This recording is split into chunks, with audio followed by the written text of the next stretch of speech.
জুলকারনাইন গাড়ির স্পিড বাড়ালো, যাতে রুস্মিতা তার কাছে এগোনো তো দূর, সিটে স্থির বসে থাকতেই হিমশিম খায়। আদম, আস্তে চালাও গাড়ি, আমার ভয় করছে। কিসের ভয়? কি আশ্চর্য প্রশ্ন। জুলকারনাইন হাসল। আশ্চর্য কেন হবে? জিজ্ঞেস করছি কিসের ভয়? আমি সাথে আছি, মরলে কি?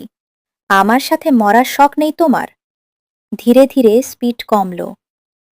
দেখাও তোমার বুকে কি। জুলকারনাইন রুটি, কলা, কেক, কোল্ড ড্রিঙ্ক, চিপস, এক বোতল পানি আর নিজের জন্য সিগারেট নিয়ে এসে আবার গাড়িতে বসল। সিটের মাঝে সেন্টার কনসোলের ওপর পানির বোতল ও সিগারেটটা রেখে সে খাবারগুলো সব রুস্মিতার কোলের ওপর দিয়ে বলল, খাও, খাবে না বললে আরেকটা লাগাবো, সকালে খাওনি তুমি। রুস্মিতা যেন শুনলই না, এমনভাবে বসে রইল, তাকিয়ে দেখল না অবধি। জুলকারনাইন সিগারেট জ্বালিয়ে আবার গাড়ি ছাড়ল।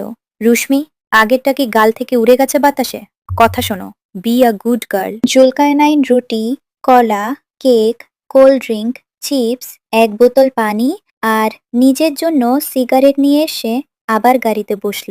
সিটের মাঝে সেন্টার কনসোলের ওপর পানির বোতল ও সিগারেটটা রেখে সে খাবারগুলো সব রুস্মিতার কোলের ওপর দিয়ে বলল, খাও, খাবে না বললে আরেকটা লাগাবো, সকালে খাওনি তুমি। রুস্মিতা যেন শুনলই না, এমনভাবে বসে রইল, তাকিয়ে দেখল না অবধি। জুলকারনাইন সিগারেট জ্বালিয়ে আবার গাড়ি ছাড়ল। রুশ্মি, আগেরটা কি গাল থেকে উড়ে গেছে বাতাসে? কথা শোনো, বি আ গুড গার্ল। রুস্মিতা জেদ হতে লাগলো। সে ফিরেও তাকালো না। তার কোল থেকে খাবার দাবারগুলো এক এক করে নিয়ে মোচমোচ করে খেতে খেতে জুলকারনাইন সব শেষ করে ফেলল প্রায়। সকালে নিজেই নিশ্চিত কিছু খেয়ে বেরোয়নি। খিদে সহ্য করতে পারে না জালিমটা একদমই। রুস্মিতার বুক ধুকপুক করতে লাগল। দুশ্চিন্তা ও মানসিক চাপে চোখ লাফাতে লাগল। তার কলেজ ছুটি হতে আর আধা ঘন্টা মতো সময় বাকি। লাঞ্চ ব্রেকে মাম্মা নিতে চলে আসবে। এসে তাকে কলেজে না পেলে কি হবে তা রুস্মিতা ভাবতেই পারছে না। তার রক্ত ঠান্ডা হয়ে যাচ্ছে। রুস্মিতা মরে যাবে। মাম্মার সামনে দাঁড়িয়ে জবাবদিহি করার চেয়ে দুটো কুমিরের সাথে একটি পুকুরে ঘন্টা দুয়েক ডুবে থাকা ভালো। কিন্তু এই কথা এই জালিমটাকে বোঝানোর কি উপায়? মাম্মা নামিয়ে দেবার সময় বলেছে আজ তার এক বান্ধবীর নবজাতক ছেলের 7 দিনের আকিকা অনুষ্ঠান। দুপুরে তারা সেই দাওয়াত রক্ষার্থেই যাবে। রুস্মিতার মাথার একপাশে চিরবিরে ব্যথা উঠে গেল তীব্র উদ্বেগে। সে যে কেন ক্লাস কামাই করে এই জালিমটার সাথে দেখা করতে এলো। কিন্তু না আসার কি বিকল্প ছিল? দ্বিতীয় পিরিয়ড শুরু হতেই মোবাইল বাজতে লাগলো তার। লজ্জাজনক একটি রিংটোন বেজে ওঠে তার মোবাইলে। মেয়েরা কেউ কেউ মুখ চেপে হাসতে লাগলো। 4 বার সে সাইড বাটন ক্লিক করে কল সাইলেন্ট করল। কিন্তু তার সেকেন্ড কয়েকের মাঝে পঞ্চমবারের মতো কলটা বেজে উঠতেই বায়োলজি ম্যাম পড়ানো থামিয়ে চিৎকার করে বললেন, get out, miss Rusmita, this is classroom, not a theatre. Can't you understand that because of you the whole class is being disturbed? My teaching is being interrupted. Take your mobile and leave right now. Rusmita মাথা নিচু করে ব্যাগটা নিয়েই বেরিয়ে এলো সুরসুর করে classroom থেকে। বায়োলজির ma'am মাম্মার আরেক ক্লাস ফেলো, কিন্তু মেজাজটা একটু কড়া। মাম্মার মতো শীতল নন, মনটা ভালো, তবে গলার আওয়াজ ভয়ঙ্কর। মাম্মার সাথেই এই একই ভিকারুন নিশা নুন স্কুল অ্যান্ড কলেজে পড়তেন। ভালো হয়েছে, কলেজের গেটের বাইরে এসে দাঁড়াও এক্ষুনি, আমি নিতে আসছি, আর আমাকে তুমি বলে ডাকবে। কি? এখন? মানে কি? Just do as I say, I won't suggest anymore. তোমাকে কলেজের সামনে আসতে হবে না, আমি তোমার অফিসের সামনে আসছি। শিওর? অনিশ্চয়তার সাথে একটু তাচ্ছিল্য শোনা গেল জুলকারনাইনের কণ্ঠে। রুস্মিতা যে রাস্তাটাও একা পার হতে পারে না, সে আসবে বেইলি রোড থেকে তেজগাঁও? সে জানাল, আমি অফিসে না, বকশি বাজারে, আমি সেখানেই আসছি। এ কথা বলে দেবার পর রুস্মিতা চোখে অন্ধকার দেখল। রিকশা নিয়ে যেতে হলে ঢাকা মেডিকেল কলেজ হাসপাতাল পার করে যেতে হবে। ওখানে রুস্মিতার জম বসে আছে, যদিও মাম্মা এখন চেম্বারে গভীর মনোযোগে কোনো একটি রোগীর সঙ্গে কাউন্সেলিং ডিল করছে হয়তো। তবু রুস্মিতার সাহস নেই।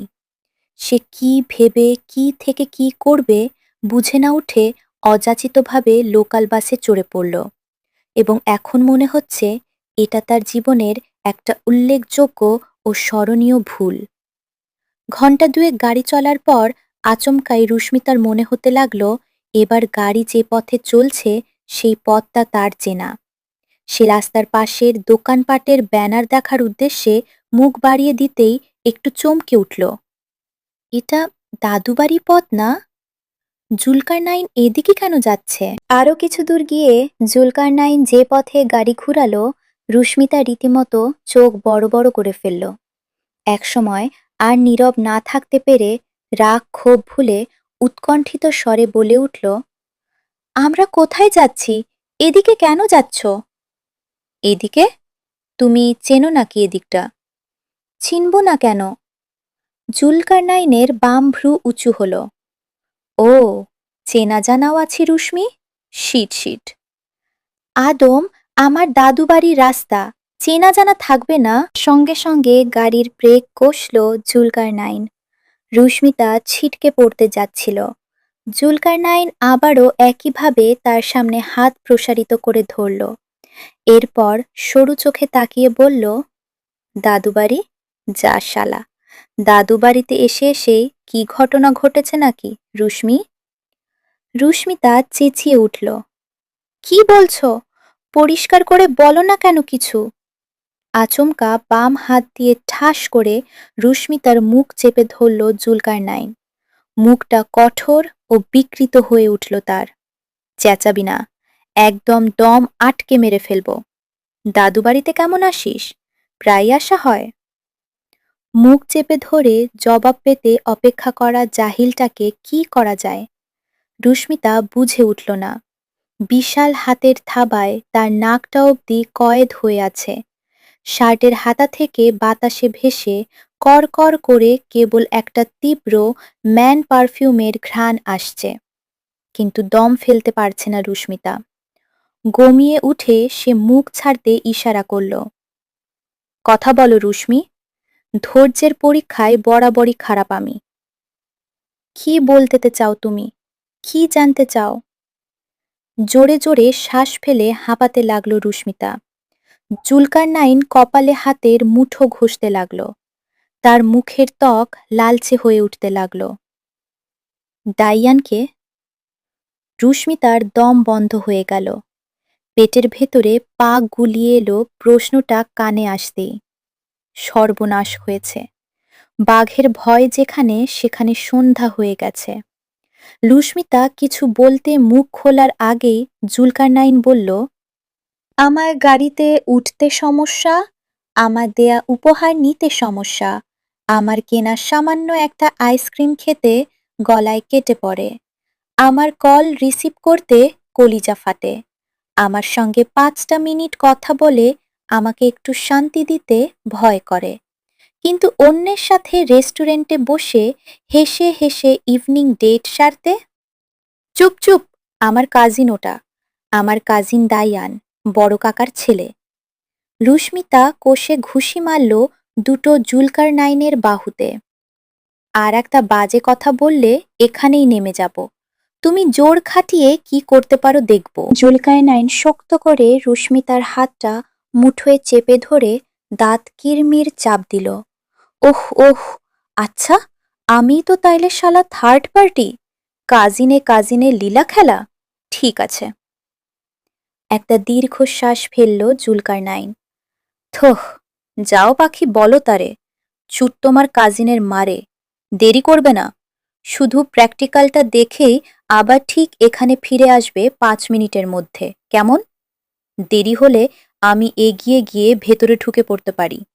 আমি জানি সেটা তুমি চাইবে না, কিন্তু যদি হয় বা এসে যে তুমি নির্দ্বিধায় সোজা আমার গাড়িতে উঠবে, এতে আমাকে ফোর্স করতে হয় বা ২ কথা খরচা করতে হয়, তোমার সম্মানের দায়